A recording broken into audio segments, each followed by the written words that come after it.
यसपालि मैले सुनाउन गइरहेको कथा मुखिया बाजे र कथाकार हुनुहुन्छ दक्षिण अस्ट्रेलियाबाट सुशील पोखरेल।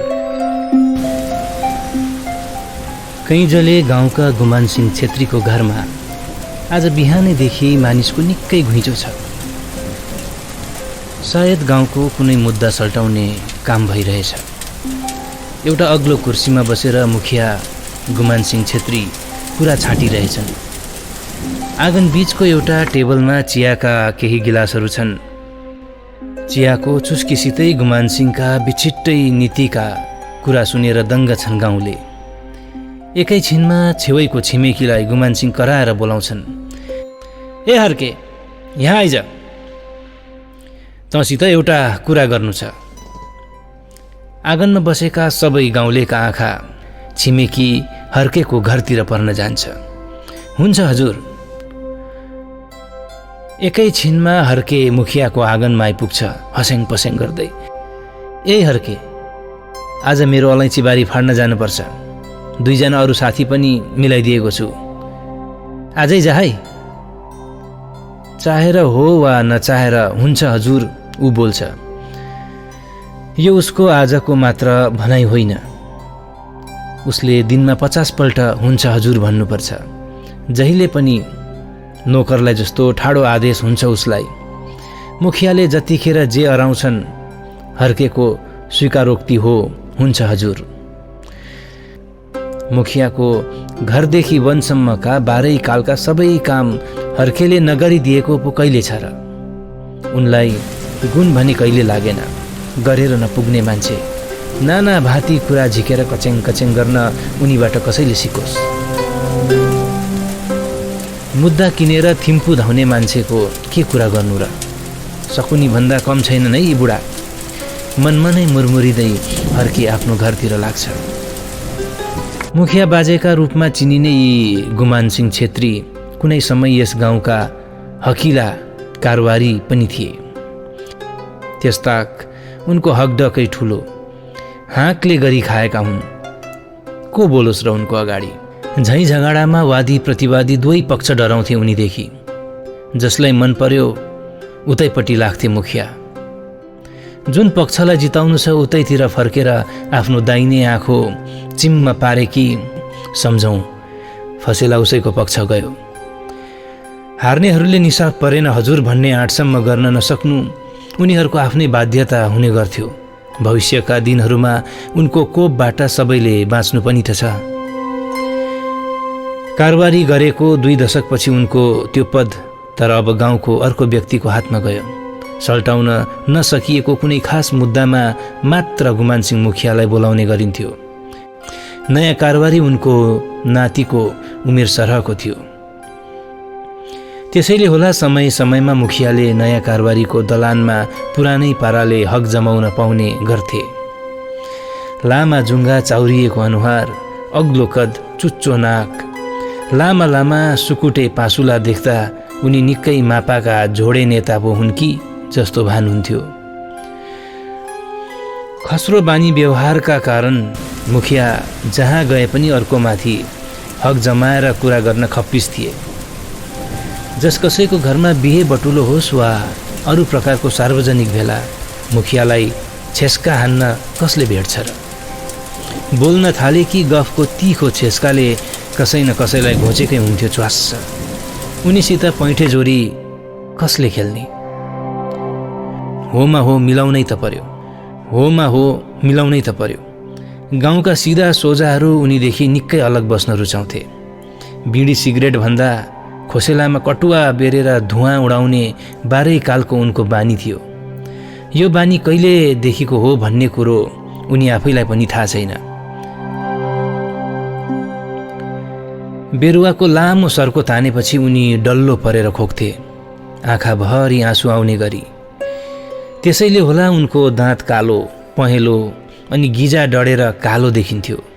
दिनदिनै खोकी बढ्न थालेपछि अघिल्लो महिना साम्ची अस्पतालमा जाँच गराउन गएका हुन् उनी। टिभीले भेटेको रहेछ। निकै दिनसम्म कैजलेबाट साम्ची अस्पताल धाए। 2 पल्ट औषधि गर्न थिम्पू अस्पताल पनि धाए। थिम्पूमै छोराहरूको घरमा महिनौँ बसे उपचार गराएर। गुमान सिंहका 2 छोरा थिम्पूमा छन्। एकजना कुनै सरकारी विभागका अधिकृत छन् भने अर्का जोङदामा माथिल्ला पदका डासो। डासोका बाबा भएपछि त्यसै पनि गाउँका बाजेको हकडक बढ्ने नै भयो। वर्षमा एकपल्ट दसैँको समयमा टिको लाउन डासोहरू आफ्नो परिवारसहित कैँजले आउने गर्छन् थिम्पूबाट। त्यस्ता गाउँलेहरूको आइजाइ बढ्छ। दुध, दही, घिउ, साग, सब्जी, छुर्पी वा जे जस्ता घरमा उपलब्ध खाद्य बोकेर गाउँलेहरू डासो भेट्न आउँथे। आफ्नै गाउँको डासो, गर्व पनि छ र केही आशा पनि। मुखिया पनि गजक्क पर्छन् छोराहरू आएको समयमा। उनीहरू केही दिन बस्छन्, गाउँलेहरूका दुःख सुखका कुरा सुन्छन्। घरदेखि निकै तल सडक छेउमा बनाएको एउटा कटेरामा उनीहरूको गाडी राख्ने गरेको छ। यो वर्षेनीको क्रम हो। अघिल्लो साल जस्तै यसपालि पनि उनीहरू दसैँ मनाउन मुखिया बाको घर आएका हुन्। दसैँ आएपछि उनीहरू थिम्पू फर्के। चाडबाडको मुखमा घुइँचो रहेको मुखियाको घर अब पहिलाको जस्तै शून्य हुन्छ। वर्षौं अघि कारबारी हुँदाको उनको चर्तीकलाको कुरा गरी साध्य छैन। वर्षेनीको जमिन खजाना उठाउन उनी गाउँ गाउँ घुम्दैनथे। रैतीले उनको घरमै आएर खजाना बुझाउनु पर्थ्यो। ढिलो गर्नेलाई सरकारी सजाय वा उनी आफैले आफ्नो घरको काम लगाउँथे। पोल कतै पुग्दैन भन्ने कुरो उनलाई राम्ररी थाहा छ। यो कुनै सरकारी नीतिभित्रको कुरो पनि थिएन। गरिब वा विपन्न अवस्थाको मानिसले खजाना तिर्न नसकेकोमा मुखिया बाजेले आफ्नो घरको काम गर्न लाउँथे। 10 रुपियाँ खजाना तिरिदिए भने 2 दिन उनको खेतमा काम गरिदिनु पर्थ्यो रैतीले। यसरी नै हिउँदा बर्खाको खेती उत्रन्थ्यो उनको। बाजे मान्छे बाठा भन्दा पनि चतुर हुन् भन्नुपर्छ। धान काट्नेदेखि लिएर दाउरा चिर्ने, मकै छर्ने, धानको बियाड राख्ने, खेतको बाँझो जोत्ने जस्ता वर्षभरिका काम अरूकै भरमा चल्थ्यो। हर्के मुखियाको छिमेकी हो। उनको घरदेखि 1 कान्लो पर छ उसको घर। 12 कालको नोकर जत्तिकै छ ऊ त्यहाँ। करासो बारी जोडिएको छिमेकी भएकै कारणले पनि मुखियाको सबै काम हर्केले गरिदिँदै आएको छ। उनी कारबारी हुँदा हर्केका बाबा गाउँ बुढा थिए। स्वभावमा अन्तर भए पनि खुब मेलमिलाप थियो दुवै बीच। तर उसका बाबाले रैतीलाई शोषण गर्ने काम भने कहिले गरेनन्। बाबा बाँचिरहनु भएको थियो भने उसका पनि दिन फर्कन्थे होलान्। तर नियतिले कोल्टो फेरेपछि कसको के लाग्छ र। 3 वर्षको फरकमा बाबा आमा परलोक भएका हुन् हर्केका। आमा खसेको 5 वर्ष अनि बाबाको 8 वर्ष पुगेछ। बाबाले बनाएको 2 तले घर पनि गए वर्ष भत्किएर खण्डहर जस्तै भएको छ। आफ्नो क्षमताले नपुगेर नै होला उसले त्यो पुरानो घर मरम्मती गर्न सकेन। अहिले ऊ घर अगाडिको खोलमा बारेर बस्न थालेको छ, केसरी र 4 वर्षको छोरी विवेकसित। 3 प्राणीको लागि खोलमा मनग्गे भएको छ। गैरी खेतमा फलेको धानले 3 जनालाई वर्षभरिको लागि छेलो खेलो हुन्छ। यही धान खेत नै त हो उसको पैतृक सम्पत्ति पनि। बाबा आमाको चिनो। घरसितै जोडिएको उक्त खेत सरेक परेको ठाउँमा छ। स्याहार्न टाढो जानु परेन। ढुङ्गा नभएको मलिलो माटो। बिहान मिरमिरेदेखि काम थाल्यो, साँझसम्म गर्न भ्याइन्छ। आफ्नै खेतमा छ पानीको मुहान। औलोको खेत, उब्जनीमा कुनै कमी छैन। निकै वर्षसम्म यस खेतमा मुखियाका छड्के आँखा नगाडिएका होइनन्। हत्याउने उनको प्रयास अन्ततः सफल भएन। आफू गरिब भए पनि हर्के मनको साह्रै धनी छ। सबैसित मिल्ने, दुःखमा सबैको साथी हो ऊ। 12 काल काम दलाउने मुखियाले भन्दा मुखेनी आमैले छोरालाई जस्तै माया गर्छिन् उसलाई। मुखिया जोइपोइमा आकाश पतालको फरक छ। आफू नोकरले जस्तै काम गर्न परे पनि मुखेनी आमैको मायाले ऊ कुनै पनि काम गर्नबाट पछि हट्न सकेको छैन। के गर्ने र हर्के, मुखिया बाको बानी नै यस्तै छ। बुढो भइसके, अब सम्झाएर पनि त लाग्दैन उनलाई। जे होस्, जे जसो भने पनि मन नदुखाउनु है बाबु। मुखेनी सहनशील छिन्। किशोरीको कम माया गर्दिनन् भन्ने कुरो हर्केलाई राम्ररी थाहा छ। 4 वर्ष अघिको कुरो हो। विवेक जन्मिँदा किशोरीको खुबै हेरचाह गरेकी हुन् उनले। छिमेकी भएपछि परेको बेला सघाउनै पर्छ। सघाउने काममा मुखेनी कहिले पछि हट्दिनथिन्। विवेक जन्मिँदा महिना दिनसम्म सुत्केरीको सेवा गरेर उनले ठुलो गुण लाएकी छिन् हर्केलाई। त्यसैले पनि मुखियाको घरको काम गर्नमा प्रतिकार गर्न नसकेको हो हर्केले। किशोरीलाई बिहे गरेर घर ल्याएकै दिनदेखि मुखेनीले उसलाई आफ्नै बुहारी सरह मानेकी हुन्।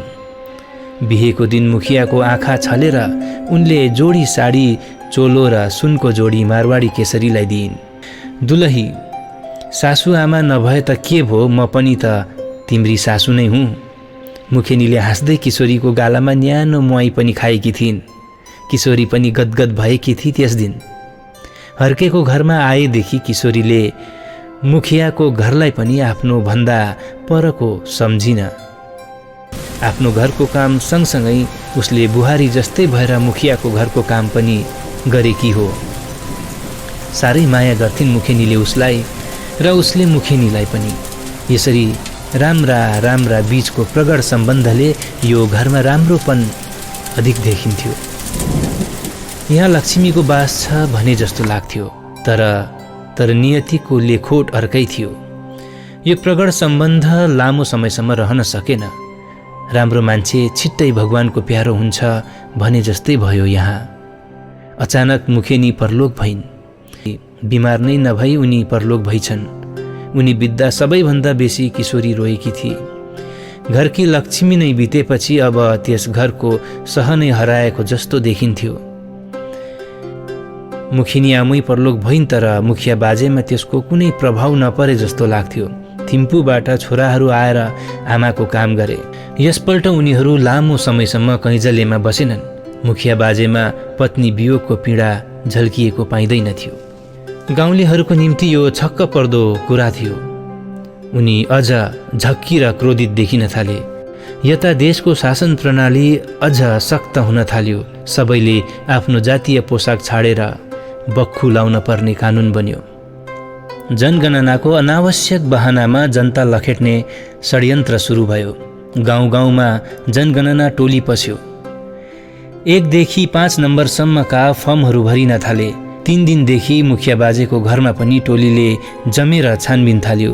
त्यसताक बाजेको घर डासो, जोङदा, डुङ्पा पुलिसको ओसी र अरू धेरै खाले सरकारी कर्मचारीहरूको अड्डा भएको थियो। यहाँ धेरै किसिमका गतिविधि चल्न थाले। अरू गाउँमा जस्तै कैँजले गाउँमा पनि नहुनुपर्ने कुरो हुन थाल्यो। यस्ता काममा मुखिया बाजेको भूमिका संदिग्ध लाग्न थाल्यो सबैलाई।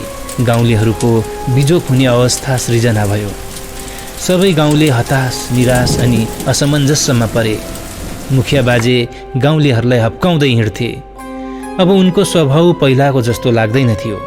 जहाँ जसलाई भेटे पनि हप्काउने ढङ्गमा कडापन थियो। बख्खु लाउनुपर्छ, बख्खु लाउनुपर्छ, यो आफ्नो देशको लुगा हो, राजाको पहिरन हो, हामी प्रजाले किन नलाउने? ड्रिग्लाम नाम्जा भनेको यही हो। तिमीहरूलाई थाहा छ, जुङ्गा मुसार्दै कानुन नमान्नेलाई कालले छोड्ला, तर राजाले छोड्दैन, बुझ्यौ?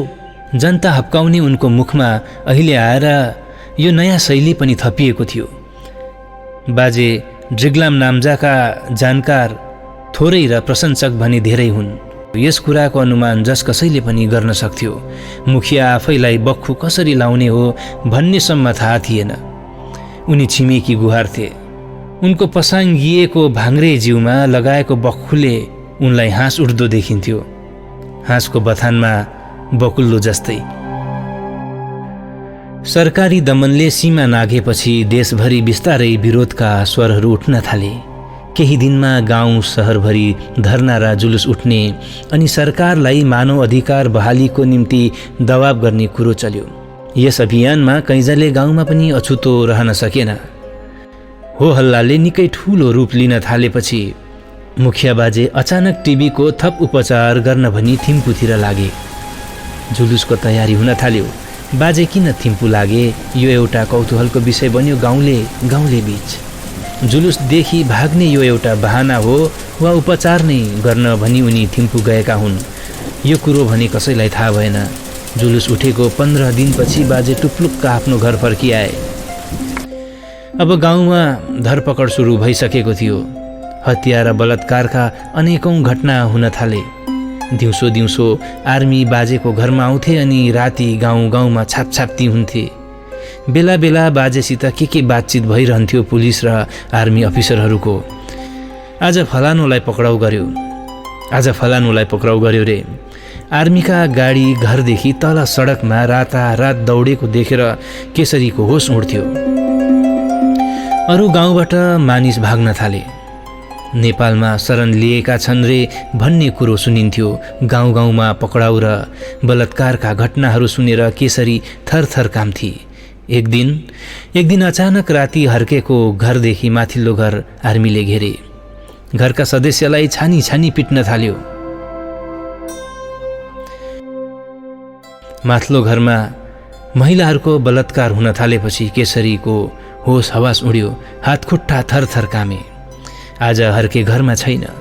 दिउँसै मुखियाले आफ्नो सुन्तला बगान हेर्न पठाएका छन्। फर्केर आएको छैन ऊ। कसैको घरमा पाहुना लाग्यो होला। भोलि बिहानै आइपुग्छ। किशोरी मनमा नै लाख काट्छे। घरमा आज ऊ एक्लै छ 4 वर्षे बालकसित। माथिल्लो घरको कोलाहल बीच यसो झस्केलाबाट मुखियाको घरतिर च्याउँछे, के गर्दैछन् बाबै? दलालमा लालटिनको झिनो उज्यालो छ। केही आर्मी अघिदेखि बसेका छन् आँगनमा। मुखियासित के गुनगुनाइरहेका छन्। मुखियालाई छेउैको कुर्सीमा बसेर बिरुवा उडाउँदै गरेको देख्छे। माथिल्लो घरमा आर्मीले ताण्डव मचाएको छ, तर यसको सायद उनलाई केही असर परेको छैन।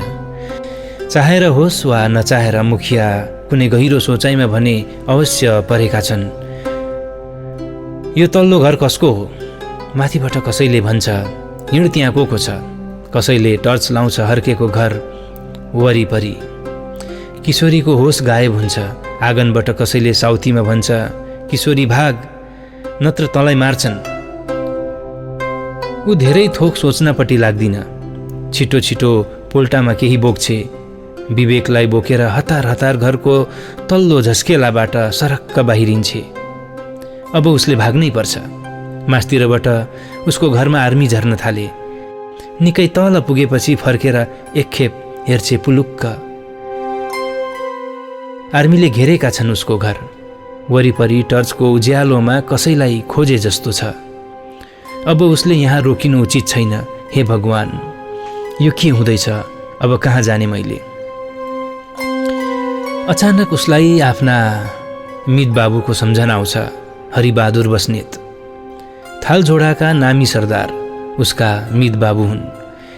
चियाबारीमा 100 जना लेबर उनको खटनमा चल्छन् अझै पनि। अंग्रेजी जमानाका खाँटी मान्छे। थालझोडामा उनलाई नचिन्ने को छ र? कम्पनी शासनको समयमा उनको खुब चल्थ्यो थालझोडामा। मित बाबुको घर ताकेर किशोरी खेतको कान्लै कान्ला ओह्रालो लाग्छे। खेत पुछारको सडक पार गर्न अघि ऊ चाल मारेर यसो हेर्छे यताउता, कोही छ कि? कसैलाई देख्दिन। पल्लो घुम्तीमा आर्मीका 2वटा गाडी रोकिएका छन्। यहीँबाट आर्मी गाउँ पसेका रहेछन्। ऊ हतार हतार सडक पार गर्छे। चिहानघारीको बाटो पार गरेर उसले जानु छ। सधैँ हेर्न डर लाग्थ्यो यो चिहानघारी, तर आज मरेका मान्छे भन्दा जिउँदासित डर लागेको छ उसलाई। जिती खोला पार गरी लगभग 2 घण्टामा ऊ थालझोडा बगानका लाम लस्कर घरहरू भए ठाउँमा पुग्छे। मित बाबु, दैलो खोल्नुस् न। ऊ एउटा घरको दैलो ढकढकाउँछे। को हो ह? भित्रबाट कोही लोग्ने मान्छेको बोली आउँछ। एकै क्षणमा दैलो उग्रिन्छ। किशोरी, यो के हालत? किन यति राति? के भयो? र यसरी राति राति जिउ सबै भिजेको छ, सबै हिलै हिलो। बोली नटुङ्गिँदै किशोरी डाको छोडेर रुन्छे। घटनाको सबै बेली विस्तार लाएपछि त्यो रात रोएर बित्छ उसको। नेपालको शिविरमा जाने अडानपछि भोलिपल्ट हरिबहादुरका छोराले उसलाई नेपालको बेलडाङ्गी शिविरसम्म पुर्याए। हिँड्ने बेलामा हामी हर्केको खोज खबर गर्दै गर्छौँ, नसुर्ताइकन जा है छोरी।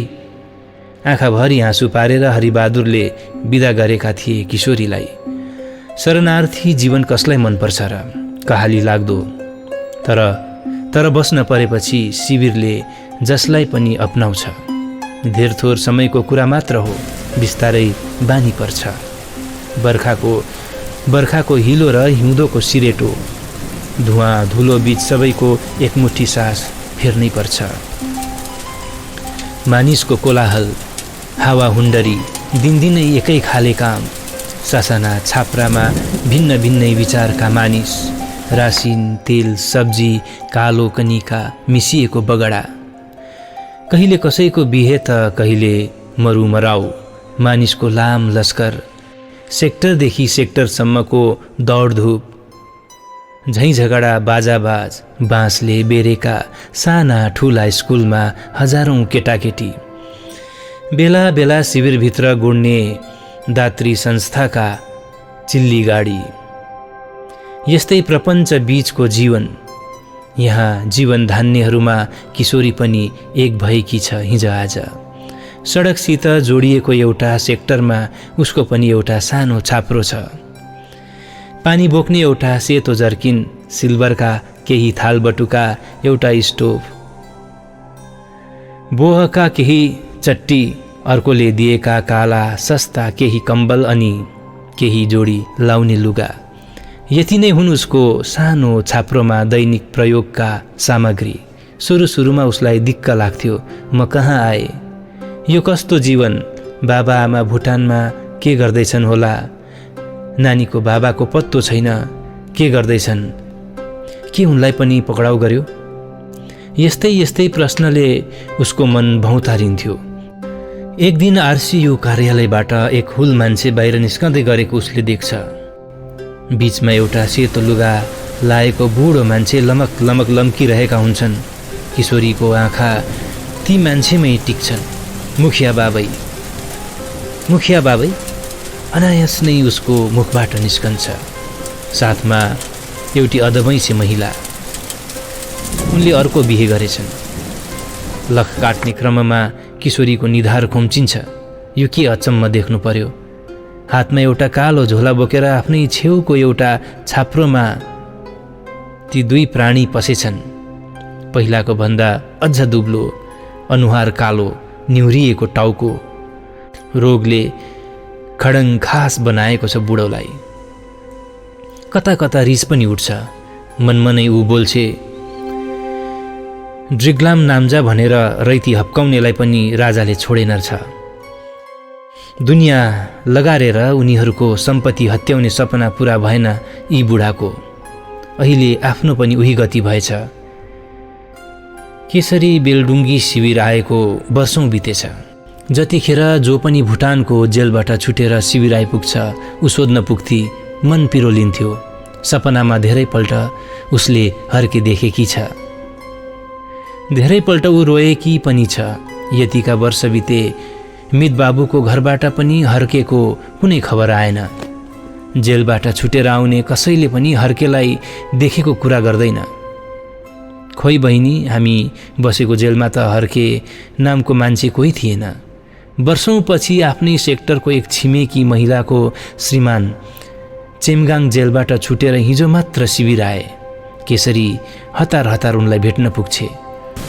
लामो समयसम्म जेलको यातना खपेर आएका ती व्यक्तिले बोल्ने क्रममा भने ल्याएकै दिन उनलाई साह्रै यातना दियो।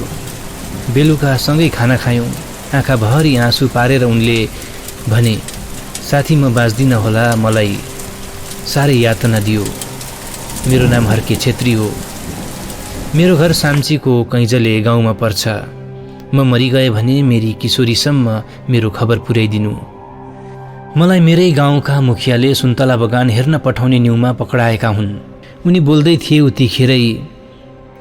उतिखेरै यसलाई फेरि सोध्नु छ भनेर आर्मीले उसलाई घिस्याउँदै म बसेको पल्लो कोठातिर लगे।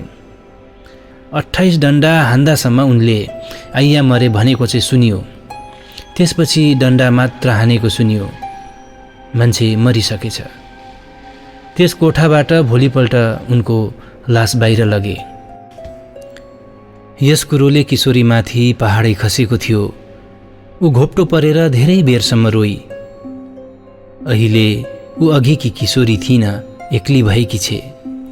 हर्के अब संसारमा छैन। उसको याद बाहेक किशोरी एक्लै आँसु बगाउँछे। दिनपछिको रात गर्दै वर्षौं बित्छ। अब त बिछोडको घाउ पनि थाक्दै जान्छ। रोएर कराएर जीवन चल्दैन। अन्ततः परिस्थितिसित सम्झौता गर्नै पर्छ। उसले अब यो पीडास्पद जीवन स्वीकारेकी छे। बिहानको घरधन्दा सकेर छोरालाई स्कुल पठायो।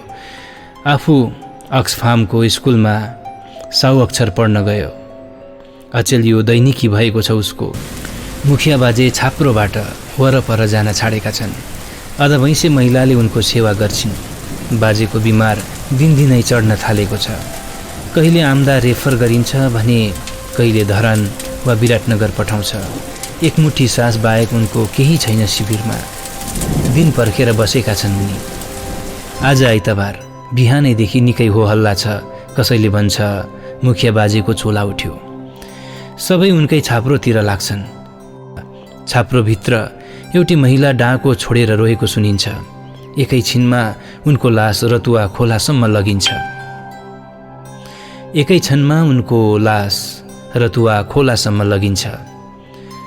सयौंको संख्यामा मलामी छन्। कोही उनलाई चिन्ने छन्, कोही नचिन्ने, तर सबैले आफ्नो आफ्नो छाप्रोबाट एक-एकवटा दाउरा बोकेका छन्। यो एउटा संवेदना हो। सबैलाई लाग्छ मरेपछिको बाटो एउटै हो।